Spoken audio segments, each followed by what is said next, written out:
മണിമുത്തിൻ്റെ ഏറ്റവും പുതിയ വിശേഷങ്ങളിലേക്ക് എല്ലാവർക്കും സ്വാഗതം. അങ്ങനെ രാധികയുടെ ഫോട്ടോ ഫോണിൽ കണ്ട് കൃഷ്ണ ആകെ സ്തംഭിച്ച് പോവുകയാണ് ചെയ്യുന്നത്. ഇതെൻ്റെ രാധികയാണ്, മണിക്കുട്ടിയുടെ അമ്മയാണ് എന്നെല്ലാം കൃഷ്ണ വിളിച്ച് പറയുന്നുണ്ട്. മണിക്കുട്ടിയും ഉമ്മയും ഒക്കെ ആകെ ഞെട്ടിപ്പോകുന്നുണ്ട് രാധികയുടെ ഫോട്ടോ കണ്ടിട്ട്. കൃഷ്ണ ജയദേവനോടും ലക്ഷ്മിയോടുമായിട്ട് ചോദിക്കുന്നുണ്ട്, ഇതെങ്ങനെ നിങ്ങളുടെ കയ്യിൽ വന്നു? മരിച്ചുപോയ രാധിക എങ്ങനെയാണ് എനിക്ക് കണ്ണ് ദാനം ചെയ്യുന്നതെന്ന് ചോദിക്കുമ്പോൾ ജയദേവൻ പറയുന്നുണ്ട്, കൃഷ്ണക്ക് തെറ്റി.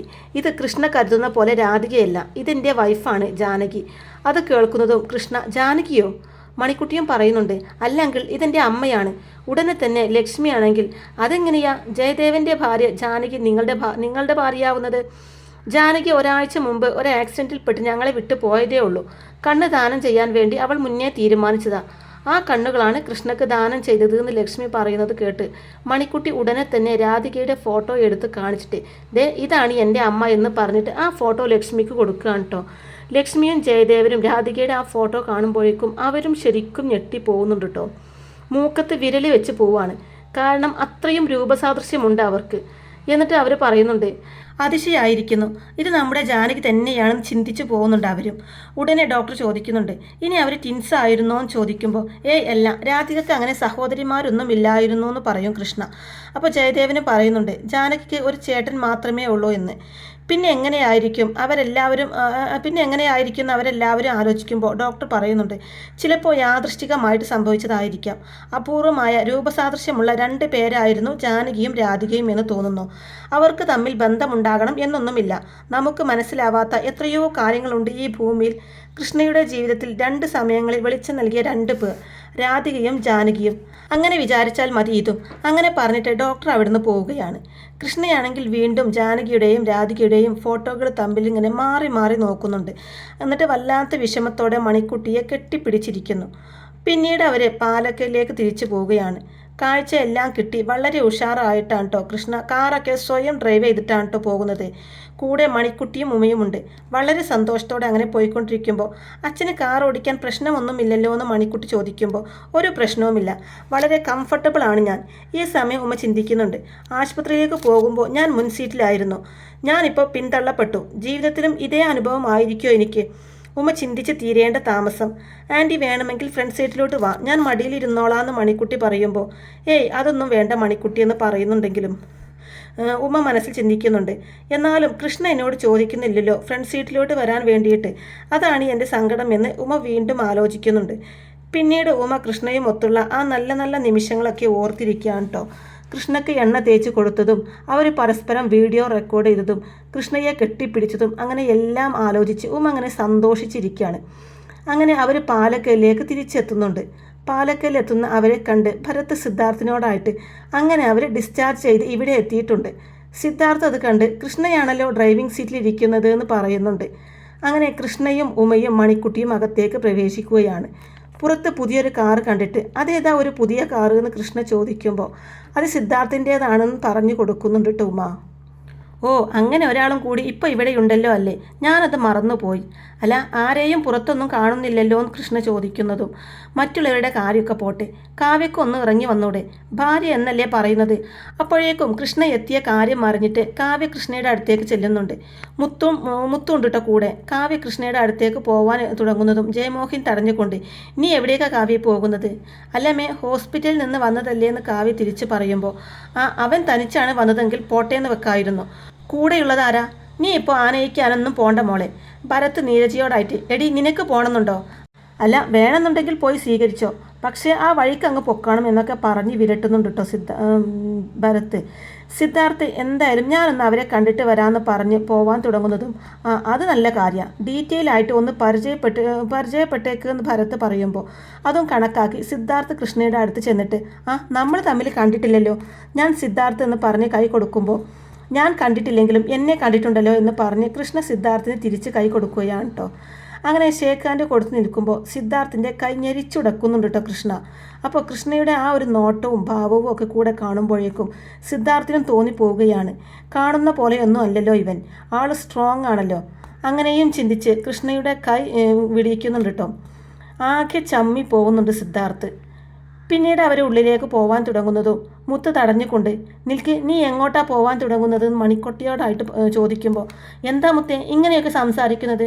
അപ്പോൾ ജയമോഹിനി പറയും, നന്നായി, ഞാൻ മനസ്സിൽ ഉദ്ദേശിച്ച കാര്യം തന്നെയാ മുത്ത് പറഞ്ഞത്. എന്നാൽ മണിക്കുട്ടി ചോദിക്കും, തെറ്റല്ലേ മുത്തേ ഇങ്ങനെയൊക്കെ പറയുന്നത്? ഞാൻ പറഞ്ഞതല്ല തെറ്റ്, നീയും ഇവരും വീണ്ടും ഇങ്ങോട്ട് വന്നതാണ് തെറ്റെന്ന് മുത്ത് പറയുന്നതും. അങ്ങനെ അങ്ങ് പറഞ്ഞു കൊടുക്കും മുത്തേന്ന് പറഞ്ഞുകൊണ്ട് ജയമോഹിനി അങ്ങ് നിൽക്കുകയാണ് കേട്ടോ. അപ്പോൾ ഭരത് പറയുന്നുണ്ട്, നിങ്ങൾക്ക് കണ്ണ് കാണാത്ത സാഹചര്യത്തിൽ ഒരു കെയർടേക്കറിൻ്റെ സഹായം വേണ്ടി വന്നു, ശരിയാണ്, പക്ഷേ ഇപ്പോൾ കാണാലോ, പിന്നെ എന്ത് കെയർ ചെയ്യാനാ ടേക്കർ? ജയമോഹിനിയും പറയുന്നുണ്ട്, പെണ്ണിനെ ട്യൂഷൻ പഠിപ്പിക്കാനാണെങ്കിൽ അപ്പുറത്ത് സതിയമ്മ ടീച്ചറുണ്ട്, അവർ പെൻഷനായി നിൽക്കുവാണ്, അവർ പഠിപ്പിച്ചോളെന്ന് പറയുമ്പോൾ ഭരത് പറയുന്നുണ്ട്, അവർ കൊച്ചിനെ അല്ലേ അമ്മയെ പഠിപ്പിക്കൂ, കൊച്ചിൻ്റെ അച്ഛനെ പരിചരിക്കില്ലല്ലോ എന്ന് ഭരത് പറയുന്നതും കൃഷ്ണക്ക് അത് കേട്ട് ശരിക്കും ദേഷ്യം വരുന്നുണ്ട് കേട്ടോ. എൻ്റെയും മണിക്കുട്ടിയുടെയും കാര്യത്തിൽ അഭിപ്രായം പറയാൻ നിങ്ങൾക്കൊക്കെ എന്ത് യോഗ്യതയാണുള്ളത് എന്ന് കൃഷ്ണ അവരുടെ മുഖത്ത് നോക്കി ചോദിക്കുമ്പോൾ, അതെ, യോഗ്യതയുള്ള ആളാണ് ഈ നിൽക്കുന്ന കാവ്യ. ആ സമയം കാവ്യയെ ഒന്ന് നോക്കുന്നുണ്ട് കേട്ടോ കൃഷ്ണ. അപ്പോൾ ഉമ്മ പറയുന്നുണ്ട്, എന്നിട്ട് കാവ്യയെ ഹോസ്പിറ്റലിലേക്ക് ഇതുവരെ കണ്ടില്ലല്ലോ എന്ന് പറയുമ്പോൾ, അത് നീ ആരടി ഇതിനിടയിൽ കയറി സംസാരിക്കാനെന്ന് ജയമോഹിനി ചോദിക്കുന്നതും, എന്തായാലും സംസാരിച്ചു തുടങ്ങിയില്ലേ, ഇനി ഇതും കൂടെ പറഞ്ഞോട്ടെ എന്ന് പറഞ്ഞ് കൃഷ്ണ ആശുപത്രിയിലേക്ക് പോയത് പല്ലുവേദനയായിട്ടല്ല, കണ്ണിൻ്റെ ഓപ്പറേഷന് വേണ്ടിയിട്ട് ഒന്ന് വന്ന് അന്വേഷിക്കായിരുന്നു കാവ്യക്ക്. പോട്ടെ, ഒന്ന് ഫോൺ ചെയ്ത് ചോദിക്കാമായിരുന്നില്ലേ? ഉമ്മയുടെ ഈ വാക്കുകൾ കേൾക്കുമ്പോൾ എല്ലാം അന്വേഷിക്കാനും എല്ലാത്തിനും നീ ഒരുത്തിയുണ്ടല്ലോ എന്ന് തിരിച്ച് പറയുന്നുണ്ട് കേട്ടോ കാവ്യ. അതെ, ഞാനുണ്ട്, അതെൻ്റെ ജോലിയാണ്. അപ്പോൾ ഭരത് ഇത് കേൾക്കുമ്പോൾ പറയുന്നുണ്ട്, ആ ജോലിക്ക് വേറൊരു പേരാണ് പറയുന്നത്. കൃഷ്ണ അത് കേട്ട് ദേഷ്യത്തോടെ പറയുന്നുണ്ട്, ഭരത്തെ, നീ നിന്റെ സംസ്കാരം വെച്ച് മറ്റുള്ളവരെ വിലയിരുത്തരുത്. ഓ, സംസ്കാരത്തിൻ്റെ കാര്യമൊന്നും നീ പറയണ്ട. ഉമ്മയെക്കുറിച്ച് ഞാൻ എന്തെങ്കിലും പറഞ്ഞപ്പോഴേക്കും അളിയച്ചാരനങ്ങ് കൊണ്ടു. കാവേജി ശ്രദ്ധിച്ചില്ലേ ഇത്? ഞാൻ ഇനിയും പറയുന്നു പറഞ്ഞ് ഭരത് ഷോ കാണിക്കുന്നുണ്ട് കേട്ടോ. അപ്പോൾ കൃഷ്ണ വീണ്ടും പറയുന്നുണ്ട്, ഭരത്തെ വേണ്ട. എന്നാൽ ഭരത് വീണ്ടും പറയുന്നുണ്ട്, മറ്റെന്തൊക്കെ പറഞ്ഞാലും മറ്റൊരു പെണ്ണിൻ്റെ ഭർത്താവിൻ്റെ ഒപ്പം കൂടെ കയറി താമസിക്കുന്നവളെ കെയർ ടേക്കർ എന്നല്ല, വേറൊരു പേരാണ് വിളിക്കേണ്ടത്. ആ പേരിന് അർഹയാണടോ തൻ്റെ ഈ ഉമ. ഇത് കേൾക്കുന്നതും കൃഷ്ണയാണെങ്കിൽ നിയന്ത്രണം വിട്ട് ഭരത്തിൻ്റെ കരണക്കുറ്റി നോക്കിയൊരെണ്ണം പൊട്ടിക്കുന്നുണ്ട് കേട്ടോ. എന്നിട്ടും ഭരത്തിനാണെങ്കിൽ ഒരു കുലുക്കവുമില്ല. ഭരത് തിരിച്ച് ഡാ എന്നും പറഞ്ഞ് മുന്നിലേക്ക് വരുമ്പോൾ, ധൈര്യമുണ്ടെങ്കിൽ നീ എന്നെ തിരിച്ച് തല്ലടാന്ന് കൃഷ്ണ പറയുമ്പോൾ, തിരിച്ചടിച്ചാൽ ഇയാൾ എന്തോ ചെയ്യും? അപ്പോൾ കൃഷ്ണ പറയും, എനിക്ക് നിന്നോട് ചെയ്യാനാണെങ്കിൽ പല കാര്യങ്ങളുമുണ്ട്, ചോദിക്കാനുമുണ്ട് പലതും. നീ കാറിൻ്റെ AC യോട് ചേർന്ന് ഫിറ്റ് ചെയ്ത ആ ലിക്വിഡ് പോയിസൻ്റെ ബോട്ടിൽ എവിടെയാ? മണിക്കുട്ടി എന്നോട് വിശദമായിട്ട് എല്ലാം പറഞ്ഞു. അപ്പോൾ കാവ്യ ഇതൊക്കെ കേട്ടിട്ട്, എന്താ ഭരത്തെ ഈ പറയുന്നതെന്ന് ചോദിക്കുമ്പോൾ, എന്താണെന്ന് എനിക്ക് മനസ്സിലായില്ല, ലിക്വിഡ് പോയിസൺ എന്നൊക്കെ സിദ്ധാർത്ഥിനോടായി പറയുമ്പോൾ, അപ്പോൾ കൂട്ടുപ്രതിയും ഉണ്ട് എന്ന് പറയുന്നുണ്ട് കേട്ടോ കൃഷ്ണ. അന്ന് എൻ്റെ കാർ ആക്സിഡൻറ്റിൽ പെട്ടതിലും എനിക്ക് സംശയമുണ്ട്. എത്രയോ വർഷങ്ങളായിട്ട് ഞാൻ ഡ്രൈവ് ചെയ്യാം, ഇതുവരെ ഒരു ചെറിയ അപകടം പോലും എനിക്കുണ്ടായിട്ടില്ല. പക്ഷേ ആ ദിവസം നടന്ന അപകടത്തിന് പിന്നിൽ എന്തോ ഒരു ദുരൂഹതയുണ്ട്. കൃഷ്ണയുടെ ഈ വാക്കുകളൊക്കെ കേൾക്കുമ്പോൾ ജയമോഹിനി പറയുന്നുണ്ട്, കാഴ്ച കിട്ടിയപ്പോൾ സ്വബോധം കൂടി നഷ്ടപ്പെട്ടു പോയെന്നാണ് തോന്നുന്നത്. എന്നാൽ നീരജ പറയും, സംശയമുണ്ടെന്ന് കൃഷ്ണേട്ടനും കൂടെ പറഞ്ഞത് സ്ഥിതിക്ക് അതെന്താണെന്ന് അറിയണ്ടേ അമ്മേ? എന്നാൽ ജയമോഹിനി നീരജയുടെ വാക്കുകളൊക്കെ പുച്ഛിച്ചുകൊണ്ട്, ഓരോ കണ്ടുപിടുത്തങ്ങളും കൊണ്ട് വന്നിരിക്കുന്നു, ഇവളെ സ്ഥിരമായിട്ട് നിർത്താനുള്ള ഇവൻ്റെ ഓരോ അടവുകളാണിതൊക്കെയെന്ന് പറയുമ്പോൾ കൃഷ്ണയും തിരിച്ചു പറയുന്നുണ്ട്, അതിനെനിക്ക് അടവിൻ്റെ ആവശ്യമൊന്നുമില്ല. കാവ്യ എൻ്റെ കൂടെയുണ്ടെങ്കിൽ മറ്റൊരാളുടെ സഹായം എനിക്ക് ആവശ്യമില്ല. അതേസമയം കാവ്യ എൻ്റെ കൂടെ ഇല്ലെങ്കിൽ പലതും എനിക്ക് ആലോചിക്കേണ്ടി വരും. അപ്പോൾ ഇത് കേൾക്കുന്നതും ഉമക്ക് നല്ല സന്തോഷമാവുന്നുണ്ട് കേട്ടോ. കാവ്യക്കാണെങ്കിൽ ദേഷ്യവും തോന്നുന്നു. എന്നാൽ ഇത്രയും പറഞ്ഞുകൊണ്ട് കൃഷ്ണയും ഉമയും മണിക്കുട്ടിയും കൂടെ റൂമിലേക്ക് കയറി പോവാണ് കേട്ടോ. പക്ഷേ പോകുമ്പോൾ കാവ്യയുടെ അടുത്ത് വീണ്ടും പറയുന്നുണ്ട്, ഒരു തവണയെങ്കിലും ആശുപത്രിയിലേക്ക് താനൊന്ന് വിളിക്കുമെന്ന് ഞാൻ പ്രതീക്ഷിച്ചു കാവ്യെ. കാവ്യക്കാണെങ്കിൽ അത് കേൾക്കുമ്പോൾ സങ്കടമാവുന്നുണ്ട് കേട്ടോ. കുറ്റബോധം തോന്നിപ്പോവുകയാണ് കാവ്യക്ക്. അതിനുശേഷം മണിക്കുട്ടി കൃഷ്ണയോട്, മുത്തശ്ശനും ഭരത്മാമനും എന്ത് വേണമെങ്കിലും പറഞ്ഞോട്ടെ, അവർ പണ്ടേ അങ്ങനെ തന്നെയായിരുന്നല്ലോ. പക്ഷേ മുത്തും അമ്മയും അവളുടെ അച്ഛനല്ലേ, അമ്മയാണെങ്കിൽ ഒന്നും മിണ്ടാതെ നോക്കി നിന്നു എന്നൊക്കെ പറഞ്ഞ് മണിക്കുട്ടി വിഷമിക്കുമ്പോൾ കൃഷ്ണ പറയുന്നുണ്ട്, മുത്തിൻ്റെയും കാവ്യയുടെയും മനസ്സിൽ അത്രയും അധികം വിഷമാണ് കുത്തിവെച്ചിരിക്കുന്നത് എന്ന് പറയുമ്പോൾ, അപ്പോൾ സത്യത്തിനും ന്യായത്തിനും ഒന്നും ഒരു വിലയും ഇല്ലേ എന്ന് മണിക്കുട്ടി ചോദിക്കുമ്പോൾ, സത്യം ചെരുപ്പിട്ട് വരുമ്പോഴേക്കും നുണ ലോകം ചുറ്റി വന്നിട്ടുണ്ടാവും. അങ്ങനെയല്ലേ പറയാറ്? നമ്മുടെ കാര്യവും അങ്ങനെയൊക്കെ തന്നെയാ. ഒരാളെ നമുക്ക് നല്ല കാര്യങ്ങളിലേക്ക് കൊണ്ടുപോകാൻ അത്ര എളുപ്പമല്ല, എന്നാൽ തിന്മയിലേക്ക് നയിക്കാൻ എളുപ്പമാണ്. അല്ല, ഉമ എന്താ ഈ മൂഡ് ഓഫ് ആയിരിക്കുന്നത് ഉമയോടായിട്ട് കൃഷ്ണ ചോദിക്കുമ്പോൾ, കൃഷ്ണക്ക് കണ്ണ് കാണാതിരുന്ന സമയത്ത് കാവ്യ തിരിഞ്ഞു നോക്കിയില്ല. ആ സ്ഥിതിക്ക് കാഴ്ചയുള്ള കൃഷ്ണയെ അയാൾ മെയിൻറ്റ് ചെയ്യുമോ എന്ന് ഉമ ചോദിക്കുമ്പോൾ, അത് ശരിയാണല്ലോ എന്ന് പറയുന്നുണ്ട് മണിക്കുട്ടിയും. അപ്പോൾ ഇനി നമ്മുടെ വീട്ടിൽ ഒരിക്കലും സമാധാനം ഉണ്ടാവില്ലേ അച്ഛാന്ന് മണിക്കുട്ടി ചോദിക്കുമ്പോൾ, സമാധാനവും സന്തോഷവും ഒക്കെ തിരിച്ചു വരും മണിക്കുട്ടി. കാവ്യ കുറേയേറെ സത്യങ്ങൾ തിരിച്ചറിയേണ്ടിയിരിക്കുന്നു. ഭരത്തും കാവ്യയുടെ അമ്മയും ചേർന്ന് നടത്തുന്ന അണിയറ നാടകങ്ങൾ കാവ്യ മനസ്സിലാക്കണം. അവർക്ക് എന്നെ പുറത്താക്കിയിട്ട് ബിസിനസ് എല്ലാം സ്വന്തമാക്കണം. അത് കാവ്യയെ നന്നാക്കാൻ വേണ്ടിയിട്ടൊന്നുമല്ല, അത് അവരുടെ സ്വാർത്ഥതയ്ക്ക് വേണ്ടി മാത്രമാണ്. ഇനി ഉമയുടെ കാര്യം. ഉമ യാദൃശ്ചികമായി മണിക്കുട്ടിയുടെയും എൻ്റെയും ജീവിതത്തിലേക്ക് കടന്നു വന്നു എന്ന് മാത്രം. എന്നിൽ നിന്ന് അകന്നു നിന്ന കാവ്യയെ ചൊടിപ്പിക്കുക, പ്രകോപനം ഉണ്ടാക്കുക. അതിനുവേണ്ടി ഉമയും ഞാനും തമ്മിൽ അടുപ്പമുള്ളതായി അഭിനയിക്കുക. അത് കണ്ട് സഹിക്കാനാകാതെ കാവ്യ എൻ്റെ അടുത്തേക്ക് വരിക. അതായിരുന്നില്ലേ നമ്മുടെ പ്ലാൻ. അതല്ലാതെ ഒരു ലക്ഷ്യവും എനിക്കില്ലായിരുന്നു, മണിക്കുട്ടിക്ക് തീരെ ഇല്ലായിരുന്നു.